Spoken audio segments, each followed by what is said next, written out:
मोहतरम नाज़रीन, national command and operation centre (NCOC) ने कहा कि पाक फ़ज़ाई का ख़ुसूसी इत्यारा चीन से कोरोना वैक्सीन की पहली खेप लेकर पहुंच चुका है।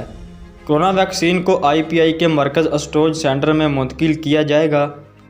NCO का कहना था कि हेल्थ गाइडलाइन मद्देनज़र रखते हुए वैक्सीन वफाकी इकाइयों को फराहम की जाएगी।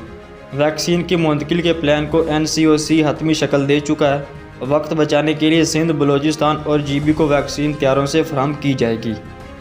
दूसरी जानब वज़ीर सेहत सिंध ने चीन से मंगवाई गई साइनोफार्म वैक्सीन को कोरोना वायरस के ख़िलाफ़ 90% कारआमद करार दे दिया है। एक बयान में वज़ीर सेहत ने कहा कि सिंध में कोरोना वैक्सीन 3 फरवरी से शुरू होगी। पहले मरहले में कोरोना के ख़िलाफ़ फ्रंट लाइन वर्कर को कोरोना वैक्सीन लगाई जाएगी।